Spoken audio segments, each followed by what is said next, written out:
이 시간 우리에게 주신 하나님의 말씀은 신약의 말씀 로마서 12장 1절부터 2절까지의 말씀입니다. 로마서 12장 1절에서 2절까지의 말씀을 저와 여러분이 한 절씩 교독하시겠습니다. 그러므로 형제들아, 내가 하나님의 모든 자비하심으로 너희를 권하노니 너희 몸을 하나님이 기뻐하시는 거룩한 산 제물로 드리라. 이는 너희가 드릴 영적 예배니라.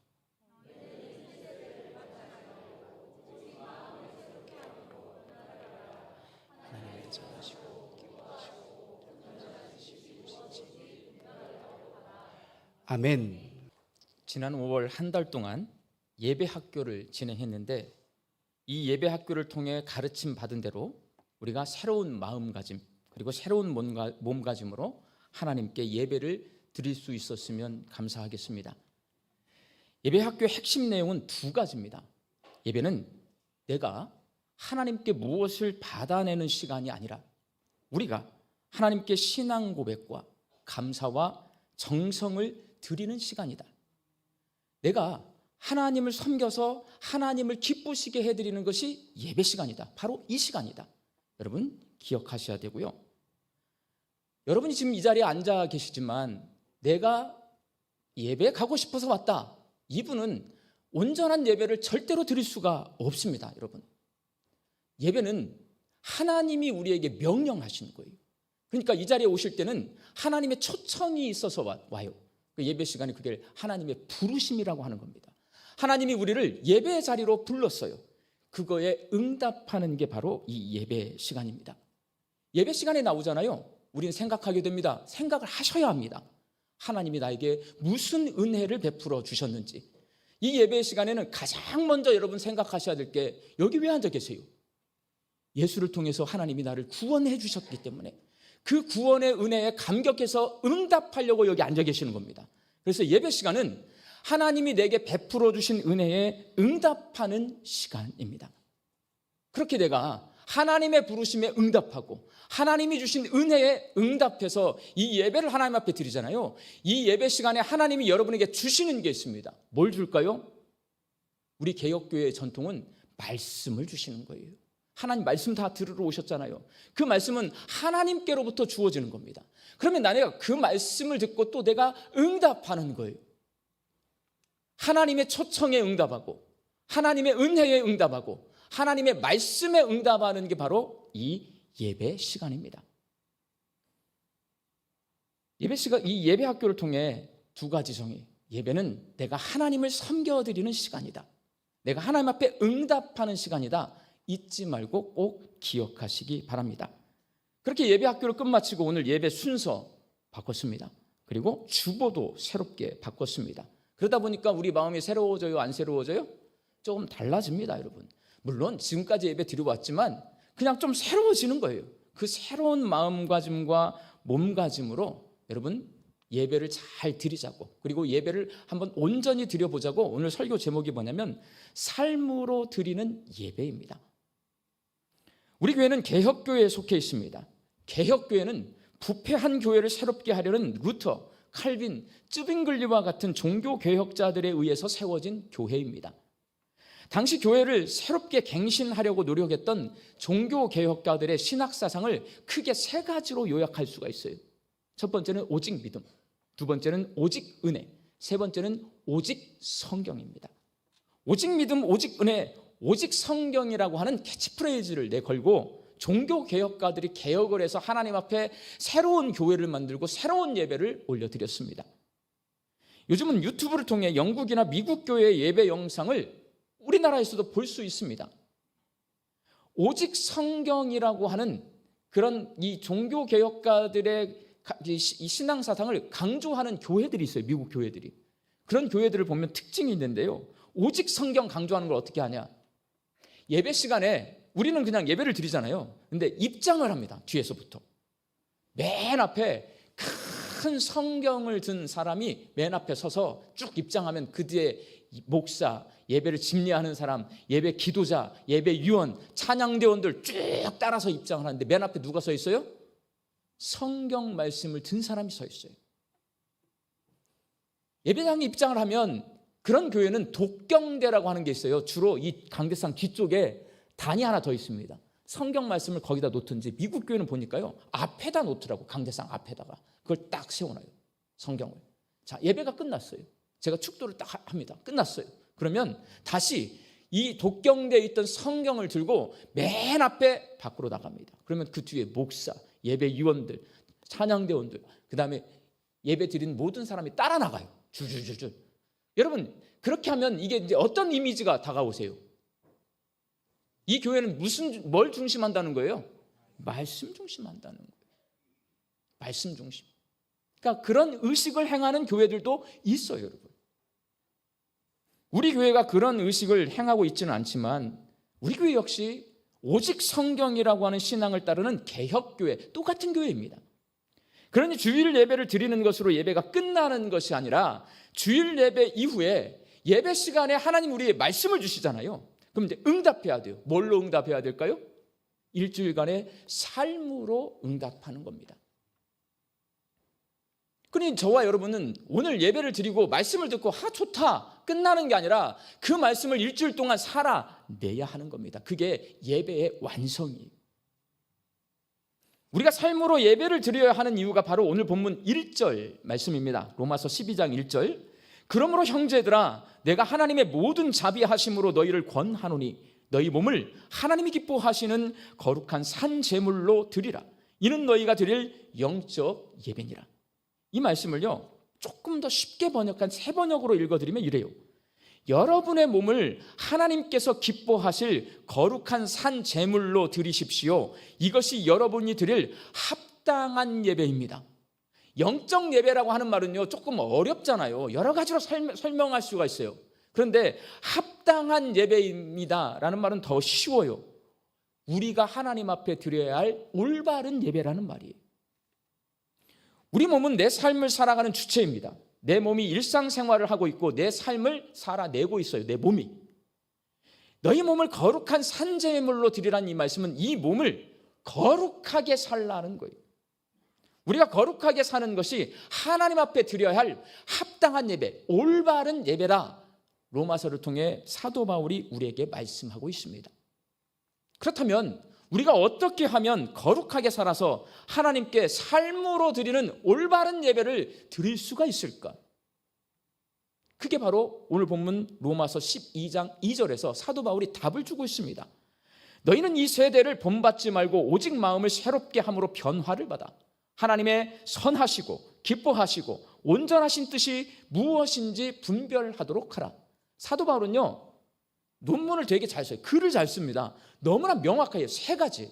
우리가 삶으로 예배를 드리는 것, 하나님이 받으시기 원하는 올바른 예배를 드리는 방법이 세 가지입니다. 첫 번째, 이 세대를 본받지 말라. 두 번째, 마음을 새롭게 하여 변화되어라. 세 번째, 하나님의 뜻을 분별하라. 이 세대를 본받지 않고 변화를 받고 그리고 하나님의 뜻을 분별하여서 사는 것이 내가 삶으로 드리는 예배입니다.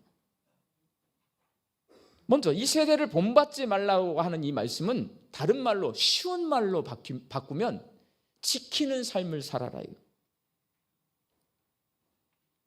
내가 세속화되지 않고 세상 문화에 물들지 않고 지키는 삶을 사는 거예요. 거룩한 모습, 경건한 모습을 지키며 사는 것이 하나님 앞에 올바로 드려야 될 예배예요.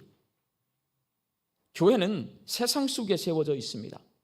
하나님이요, 예루살렘 교회를 세우실 때 예루살렘 시내 한복판에 교회를 첫 교회를 세우셨어요. 그리고 곳곳에 교회가 세워질 때 도시마다 마을마다 동네마다 동네 중심의 예배당이 세웠어요.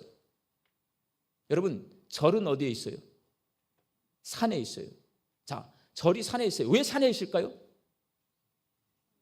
스님들이 절에 들어가는 걸 뭐라고 그래요? 속세를 떠난다. 그러니까 절이 산에 있는 것은 강력한 메시지가 있어요. 우리는 속세하고 이 세상하고 관계 맺지 않고 그냥 수도하면서 살겠다는 거예요. 교회가 예배당 안에 있어요. 이 동네 안에 있어요. 도시 안에 있어요. 하나님이 교회를 도시, 동네 안에 세워놨어요. 무슨 메시지가 있는 거예요? 세상 속에 살면서 세상을 거룩한 하나님 나라로 변화시키라고 하는 강력한 메시지가 양림동 한복판에 양림교회가 세워져 있는 이유예요, 여러분. 그런데 문제가 있어요. 교회가 세상 속에 있고 그리스도인들이 세상 속에서 살다가 보니 자칫하면 세상을 변화시키는 것이 아니라 거꾸로 세상 문화에 우리가 오염돼요. 그걸 세속화라고 합니다. 그럴 위험이 너무나 커요. 그래서 교회가 욕도 많이 먹는 거고요. 목사님들이 스님이나 이 신부님들보다 욕을 훨씬 더 많이 먹어요. 왜 그래요? 세상 속에서 세상 사람들하고 훨씬 많은 관계를 맺고 살기 때문에 욕을 먹는 거예요, 여러분. 왜? 우리에게 세상 모습이 있기 때문에. 우리가 사는 시대에 하나님보다 사람들이 더 의지하는 게 있어요. 우리 성도들도 제가 신방하면 가끔 제 앞에서 실수하세요. 목사님, 돈 없으면 못 삽니다. 그럴 걸 하나님을 왜 믿어? 그럴 걸 하나님을 왜 믿냐고요, 여러분. 성경은 하나님의 최강 라이벌이 누구냐? 돈이에요. 예수님이 말씀하셨어요. 하나님과 재물을 겸하여 섬길 수 없다라고 말씀하셨어요. 예수님이 하나님하고 돈을 라이벌 관계로 형성해놨어요. 세상 사람들은 돈을 믿습니다. 우리는 누굴 믿어요? 하나님을 믿어요. 그러니까 우리가 살고 있는 이 세상은 하나님을 안 믿고 돈을 믿습니다. 하나님 없이는 살아도 돈 없이는 못 산다라고 다 생각을 합니다. 그 세속화에 우리가 오염되면 어떻게 되냐? 증거가 교회 안에 나타나요. 물량주의로 갑니다. 물량주의는 기복신앙과 물질 만능주의가 결합되어 서 나오는 우리의 모습이에요. 뭐냐면 예배당에 딱 오면 뭘 먼저 보냐? 오늘은 예배를 몇 명이나 드렸을까 먼저 봐요. 오늘은 헌금이 얼마나 남았을까 봐요. 교인 수가 몇 명이냐? 교회 예산이 얼마나 되냐? 요즘은 하나 이제 MZ 세대들은요, 젊은 분들은 뭘 또 따지냐면 교회 시설이 얼마나 좋은가도 봅니다. 예배당 불편하면 예배당 바꿔버려요. 그러니까 교인 수, 헌금 액수, 그 다음에 예배당의 편의성, 이런 걸 따지면요, 이건 여러분 세속화된 겁니다. 세속화된 거예요. 이런 말을 하고 있는 저는 그럼 세속화 안 됐을까요? 저는 어렸을 때부터 교회 안에서 살았어요. 그러면 이제 막 이 구호가 외쳐져요. 아자 500명, 200명일 때 500명을 외치는 거예요. 그런 문화를 보고 자란 저도요, 그냥 자연스럽게 세속화가 되어 있어요. 그러다 보니까 목사라 제가 이 앞에서 이렇게 좀 잘난 체 하면서 말을 하지만 저 역시도 날마다 새롭게 되고 갱신되지 않고 개혁되지 않으면 세속화된 목사가 되고요. 내가 세속화돼서 여러분에게 세속한 말씀을 전하면 여러분은 무조건 세속화되게 되어 있어요. 그러니 우리는 그렇게 살지 않으려고 노력해야 합니다. 어떻게 노력할 수 있냐? 사도 바울은 말했어요. 나는 날마다 죽노라. 나는 날마다 죽노라. 사도 바울처럼 우리는 날마다 하나님 말씀 앞에 내 자신을 쳐서 복종시켜야 합니다. 그래야 세속화로부터 나를 지켜낼 수가 있습니다. 우리는 그렇게 세속화된 것을 쳐다보지 말아야 돼요. 몇 명 모였냐? 교회 예산이 얼마냐? 교회 시설은 좋냐? 이런 걸 보는 것보다 예배당에 오면 하나님을 향하여서 온전하게 나는 신앙 고백을 하고 있는지, 우리 교회는 하나님 앞에 진정한 예배를 올려드리고 있는지, 이웃을 섬기는 그런 따뜻한 섬김의 삶, 친절한 삶, 사랑의 삶을 살아내고 있는지 부지런히 열심히 우리 자신의 모습, 우리 교회의 모습을 살필 수 있어야 합니다. 우리 그리스도인들은 불편하고 가난해도 나를 먹이시고 입히시는 하나님을 신뢰하면서 자족의 삶을 살아내야 합니다. 자기 욕심을 내려놓고 이웃을 돌봐주는 사랑의 삶을 살아내야 합니다. 남보다 높아지기보다는 낮은 곳에서 남을 섬기는 겸손의 삶을 살 수 있어야 합니다. 나에게 고난이 찾아왔을 때 낙심하거나 절망하지 않고 하나님 앞에 감사하면서 주신 은혜를 붙들고 살 수 있는 믿음이 우리 가운데 있어야 합니다. 지난 주간에 제가 담임 목회를 할 때 교육전도사를 시작해서 부목사님이 된 여자 사역자 한 분하고 통화를 하게 되었는데, 목사님, 제 남동생이 저보고 노예 근성이 있대요. 응? 무슨 노예 근성? 그러니까 저 밑에서 목회를 배우면요, 노예가 됩니다. 출퇴근 시간이 없어지고 취미 생활이 사라지고 노예가 될 수밖에 없어요. 예. 그러니까 출퇴근도 없고 취미 생활도 없는데 직장 생활하는 MZ세대인 남동생이 보면 누나가 너무 고생하면서 사는 거예요. 그러니까 노예 근성이 있어라고 지적하는 거예요. 그래서 제가 성도들이 우리를 부를 때, 목사님하고 나를 부를 때 뭐라고 불러? 뭐라고 불러요? 하나님의 종이라고 불러요. 여러분들이 하나님의 종. 근데 그 목사님 똑똑하니까 알아요. 자, 종을 영어로 번역해봐. 뭘로 번역할까요? 슬레이브입니다. 슬레이브가 노예예요. 뭐 노예 맞네. 성도들이 부르는 대로 사네. 잘 사네. 그랬더니 웃으면서 뭐라고 하냐면요, 그 남동생이 자기한테는 노예 근성이 있다고 막 핀잔을 주지만 밥만 같이 먹으면 자기 교회 목사님을 막 뭐락한대요. 너무 편안하게 목회를 한다고, 너무 게으르다고 뭐라고 한대. 왜 그래요? 비교 대상이 있는 거예요. 우리 누나는 죽도록 목회를 하는데 이 목사님은 거기에 비하면 너무 게을러 보이는 거예요. 그러니까 밥만 먹으면 그 목사님만 막 성토를 한다는 거예요. 여러분, 기준이라는 게 있어요. 기준, 사람들에게. 저도, 여러분도, 예수 안 믿는 사람도 목회자에 대한 기준이 있습니다. 그 기준이 흔들리잖아요. 그러면 세속화되는 거예요. 그러면 교회는 소망이 없는 거예요. 여러분, 목사가 맨날 취미생활이나 하고 앉아있고 편안하게 목회했으면 좋겠어요? 아니잖아요. 여러분, 제가 그렇게 목회하면 뭐라 할 거잖아요. 그래, 무서워서 저는 여러분 밤낮 없이 여러분 목회합니다. 그걸 지켜내는 것, 지키는 삶, 그게 삶으로 예배를 드리는 거예요. 저는 목사의 삶을 지켜내고 있어요, 없어요? 네, 있어요. 그러면 여러분도 성도의 삶을 지켜내세요. 우리 양림교회 성도들이 세속화되지 않고 세상 속에서 성도의 삶을 지켜내시기를 바랍니다. 두 번째, 마음을 새롭게 하여 변화를 받아라고 하는 이 말은 변화의 삶을 살라는 말씀이에요. 변화는 하나님의 말씀과 깊이 관련되어 있습니다. 말씀을 듣고 깨닫고 순종할 때 내 삶이 변화됩니다. 하나님의 말씀으로 내가 변화를 경험했을 때에 세상을 변화시킬 능력이 나에게 주어집니다. 마태복음 5장 23절과 24절 말씀에, 그러므로 내가 제단에 제물을 드리려고 하다가 내 형제나 자매가 내게 어떤 원한을 품고 있다는 생각이 나거든 너는 그 제물을 제단 앞에 놓아두고 먼저 가서 내 형제와 자매와 화해하여라. 그런 다음에 돌아와서 제물을 드려라. 여러분, 예배를 드리려고 딱 왔는데 저기 나랑 왼수 맺은 인간이 앞에 앉아 있어요. 그러면 이 말씀을 딱 듣거나 아니면 내가 성경을 읽거나 읽는 순간 내 마음에 무조건 걸림돌이 되게 되어 있습니다. 그럼 어떻게 해야 돼요? 찾아가야죠. 사랑합시다. 해야 돼요, 안 해야 돼요? 해야 돼요. 근데 그게 쉬워요, 어려워요? 겁나게 어려워요. 말씀은 분명히 내 앞에 내 속에, 야, 저 사람하고 화해하고 예배 드리래잖아. 이 말은 무슨 말이냐면요, 화해 안 하면 예배 받겠다는 거예요, 안 받겠다는 거예요? 안 받겠다는 거예요. 여러분, 하나님 앞에 내가 나와서 예배를 드리지만 이 말씀대로 해석을 하면 내가 저 사람하고 화해를 안 하면 그 예배 하나님이 안 받겠다는 거예요. 그럼 화해를 해야 돼요, 안 해야 돼요? 해야 돼요. 근데 너무나 내가 너무 어려워. 마음이 가서 내 자존심상 두려워. 내가 화해했는데 내가 화해를 안 받아줘.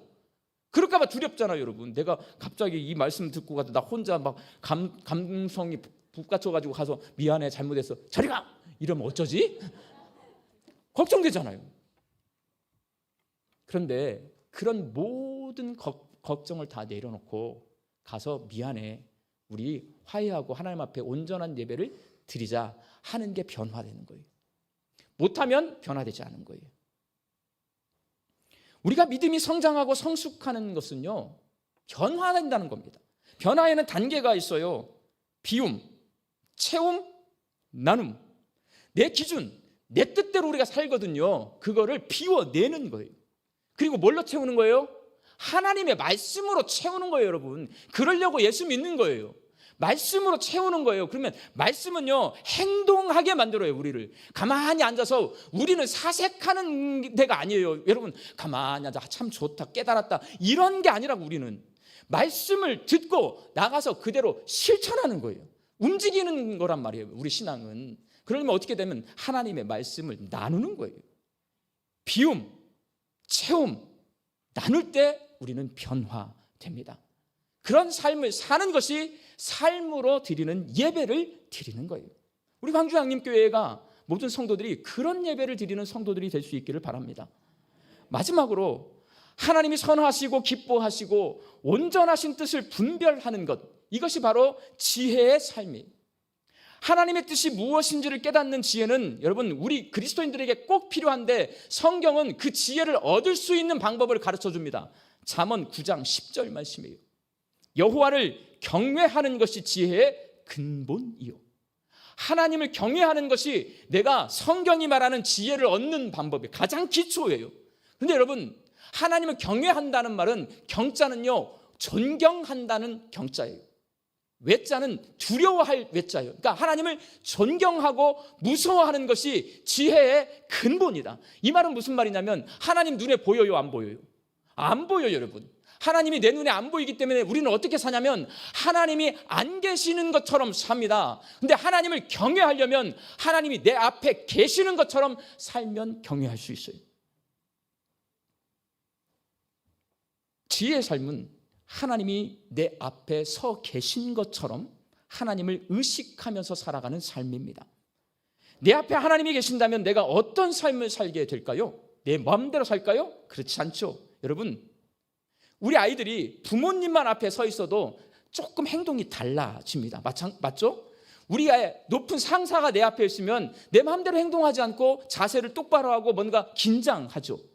하나님이 우리 앞에 서 있는 것처럼 내가 생각하고 살면, 하나님은 저 멀리 높이 안 보이는 하늘에 계신 분이 아니라 내 삶 속에, 내 삶의 자리에 여기에 계신다라고 생각하는 사람은요, 그 하나님 앞에서 두렵고 떨리는 마음으로 하나님의 뜻을 이루기 위해서 합니다. 그래서 예수님이 말씀하세요. 마태복음 6장 33절에 너희는 먼저 그의 나라와 그의 의를 구하라. 하나님의 뜻을 구하라는 말이에요. 그리하면 이 모든 것을 너희에게 더하시리라. 여러분, 우리가 기도해야 될 이유는 뭐냐면 우리가 미련해서 하나님의 뜻을 모릅니다. 하나님이 없는 것처럼 삽니다. 기도는 뭐냐면 눈을 감고 내 모든 것들을 다 보는 걸 다 없애버리는 거예요. 그리고 누구를 보겠다는 거예요? 기도는 하나님을 보겠다는 거예요. 그래서 눈을 감는 겁니다, 여러분. 눈 뜨고 기도할 수 있어요. 근데 자꾸 다른 것이 보이니까 기도가 안 돼요. 눈을 감아요. 내 눈에 안 보이는 하나님을 눈을 감으면 하나님을 보이는 것처럼 되잖아요, 여러분. 그래서 눈을 감는 겁니다. 그리고 기도하는 겁니다. 하나님, 내 욕심을 내려놓고 하나님의 뜻을 알게 하여 주시옵소서. 그리고 그 뜻을 이루며 살게 하여 주시옵소서. 이게 바로 지혜로운 삶입니다. 매주 하나님께 올려드리던 예배 형식을 우리가 조금 바꾸고 주보를 바꿔서 새로운 마음과 몸가짐으로 하나님을 예배하고 있습니다. 이렇게 예배하고 있는 우리 강주 양림교회 성도들이 오늘 말씀 3가지, 지키는 삶, 변화의 삶, 지혜의 삶을 사셔서 하나님께 삶으로 예배를 드리는 거룩한 예배자들이 되시기를 예수님의 이름으로 축원합니다. 기도하겠습니다. 하나님, 광주 양림교회 성도들이 하나님이 기뻐하시도록 섬겨드리는 예배를 드리게 하여 주옵소서. 하나님의 부르심과 은혜와 주신 말씀에 응답하는 예배를 드리게 하여 주옵소서. 하나님의 말씀을 마음판에 새기고 세상으로 나아가 지키는 삶, 변화의 삶, 지혜의 삶을 살아서 삶으로 예배를 드리게 하여 주옵소서. 예수님의 이름으로 기도하옵나이다. 아멘.